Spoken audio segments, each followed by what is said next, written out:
Hi guys, I'm Shmee, hello to you and welcome back to the channel where you join me at the Meet Mercedes event as part of the 2018 Paris Motor Show, where the covers and wraps have just come off during the global unveiling of the brand new Mercedes-Benz GLE. So let's explore the new SUV, take a good first look at it on the inside and out, and talk about everything there is to know about their latest model. The car that we're looking at here is the brand new GLE 450 4MATIC. It's the first model to launch in the new GLE lineup and will be joined by further models in future, but Mercedes have presented the new GLE itself right here at their own event around the 2018 Paris Motor Show. The GLE replaces its predecessor and fits into the Mercedes lineup above the GLC and beneath the GLS. They have that naming structure with the C-Class, the E-Class and the S-Class, growing in scale between the various models. You have all of the saloon variants, and for the SUVs, you have the GLC, the GLE, and then the GLS. Now, in former generations, the GLE was known as the Mercedes ML. The ML was really the first car of this size and type to launch to the market and proved to be very successful, and hence now we have the new GLE loaded with modern technology and some more aggressive design. Talking about the design, there are a few things that stand out to me that are a little bit odd that we'll get to, but wait until you see the interior. The technology is fantastic with the Mercedes-Benz UX, the new operating system and general features that it has available.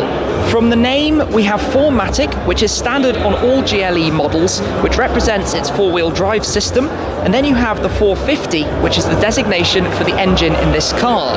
So up front, we've got a 3-litre turbocharged inline-6, and it is supported by Mercedes EQ Boost mild hybrid technology. So you have 357 horsepower and 500 Newton meters of torque, which for instant response can get an additional 22 horsepower and 250 Newton meters. Now that's rather similar to the engine we've seen in some of the AMG 53 models, so a similar basis, but of course set up differently for the SUV format to what you might find in a more sporty car. It has a 9-speed automatic gearbox, a traditional automatic by default, and you can see the general looks and design are just a little bit sharper than they were before. So to take a look around, technology-wise, you have features like the multi-beam LEDs. Inside you have the widescreen cockpit, but I'm going to go straight to something that, to be honest, I'm not a big fan of, and that is what you find right down here at the back. These exhaust pipes. Now, look a little bit further inside here, and you will see that that is a plastic cover. This is purely for show. That is not an exhaust pipe. In fact, there's one on each side. The actual exhaust for this car is underneath there.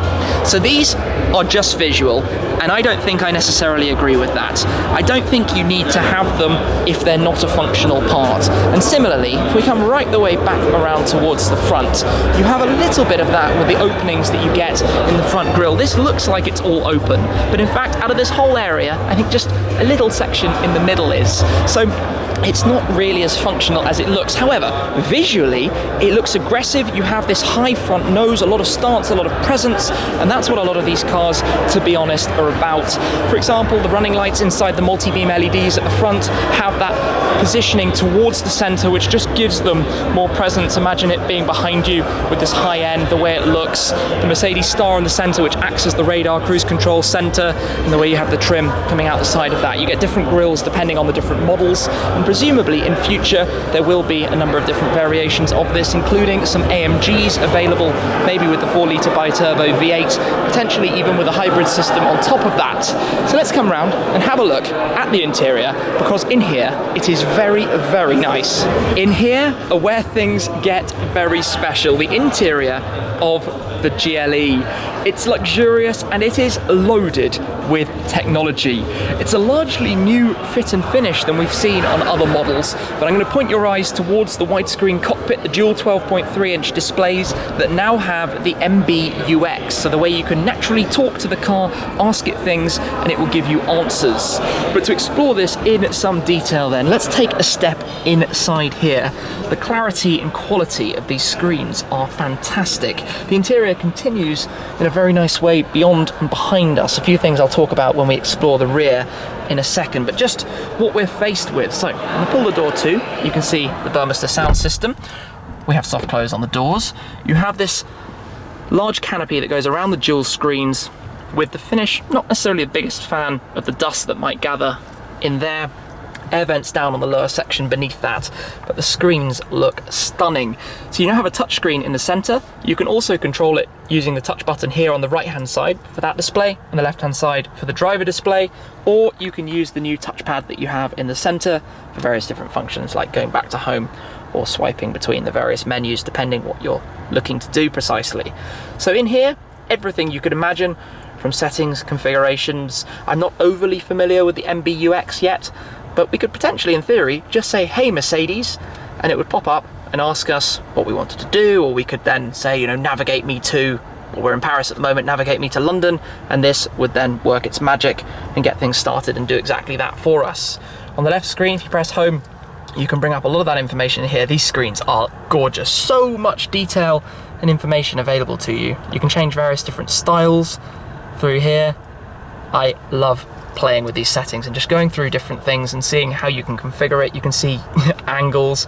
Obviously you've got some electrical displays. We're just running with the ignition on, not with the engine on, in case you're wondering why we have lots of lights on the display, but the power and EQ charge presented there over on the right, of course powered from the petrol engine while you're driving. To our left, memory seats, heated, ventilated. You can move the right seat from the left-hand side.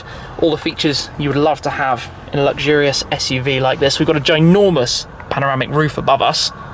Fantastic view, well, indoors at the moment, but great for a nice day.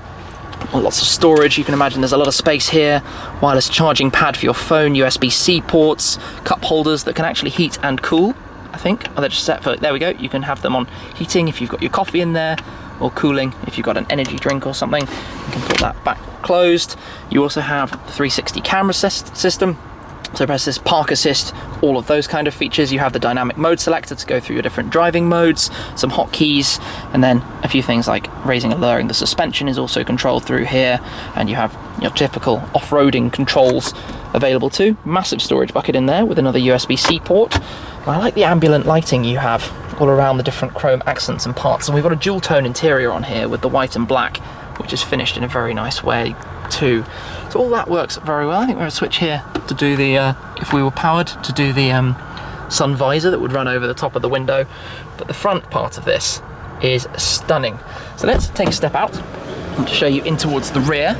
Now this is the first of the MLs and the GLEs to offer a third seating row. So we've only got 2 seating rows in this car with the bench seat across the back, although slightly split to offer more support for the rear side passengers. But something I quite like is that the rear seats are now electronically operated. So if you want to access that rear luggage space, you hold this forwards and the seat moves itself into the best position to actually do that just with the button, which is quite frankly a very, very easy way to do it. Obviously it takes a little bit longer than if we did it automatically, but that does the job pretty perfectly, to be honest. I'll just come around to the boot, open this up as well so you can see how much space there is available back here. Power fold, of course. We've got a flat floor, always important to make sure it's easy to load up your luggage into the back of the car.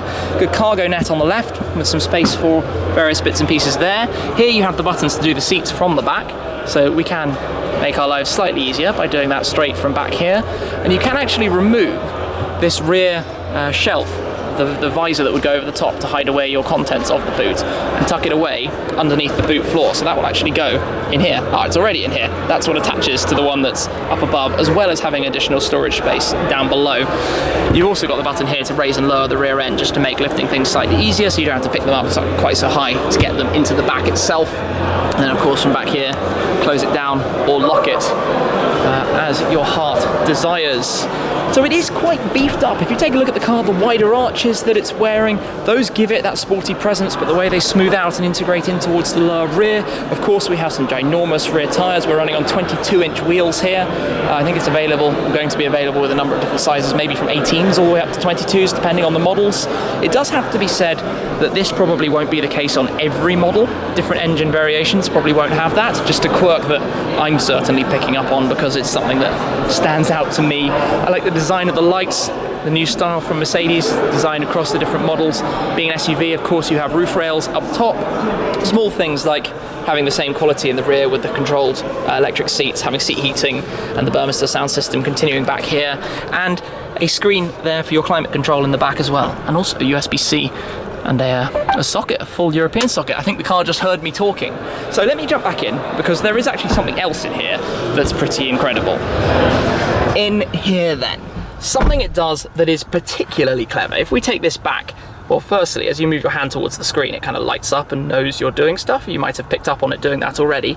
If we go towards our, say, seat controls, is this in comfort? I'm learning as I go here.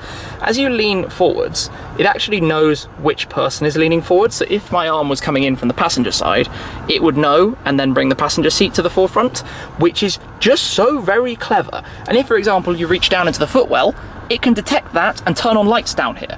Let's say you were trying to find something that was down there. It is so genius in terms of what it knows about what is going on inside the car. No doubt a ton of other sensors detecting various things that are going on as well. We are going to have a head-up display here, and you have, you know, your blind spot monitoring, your lane control, your steering assist, your radar control, your pre-safe, all the technology safety functions you would want to have in such a car. We've now got red lights. So let me try something. Hey Mercedes. How can I help you? Change the lights to blue. Okay, I'm changing the color. Wow, that was actually my first ever test of this, and it worked perfectly. Okay, Mercedes. How can I help you? Show me the map. Hey, this is really good. Hey, Mercedes. You do get a little bit lost in this, so let's just cancel that for the moment. There we go, that easy, you can just cancel out of it.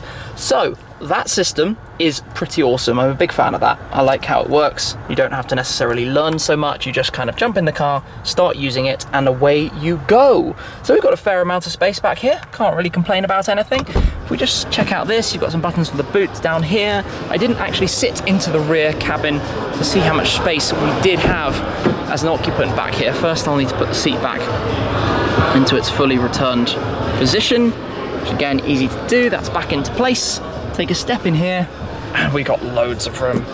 Loads and loads and loads of room. No problems whatsoever, just with that great view. The screens up front and the panoramic glass right above us. So, what can I say? The GLE, fantastic car from what I've seen of it so far. This system that Mercedes are introducing is genius. Works so very well, and in here you combine features like the luxury of the steering wheel with that functionality, comfortable seats, good looking seats. It's a nice finish. Perhaps I'm not the biggest fan of that shape, but I'm being pretty critical here. And obviously, like I said about the exhaust tailpipes out the back, but overall speaking, this looks like it's going to be a very, very interesting vehicle, one I certainly look forward to finding out more about in the future, and potentially see if an AMG version arrives on the scene in time. So there we have it, guys. Last little look around the exterior of the new GLE. It's been presented and launched to the world right here by Mercedes at the 2018 Paris Motor Show, with the GLE 450 4MATIC version in front of us. Just while I'm here, quick look at some of the key facts behind the car if you'd like to see what we have here. Best aerodynamics in its segment, having the electric 6-way second row seating, and available with the third row as well, and some of the data 0 to 100 in just 5.7 seconds onto 250, so 62 miles per hour, limited to a top speed of 155 miles per hour. But I will wrap this one up for there. Thank you very much for watching. I hope you've enjoyed this first look video. I certainly enjoyed being here to see the world debut of the new GLE. That's it though, guys. Thank you again, and I'll see you very soon. Cheers.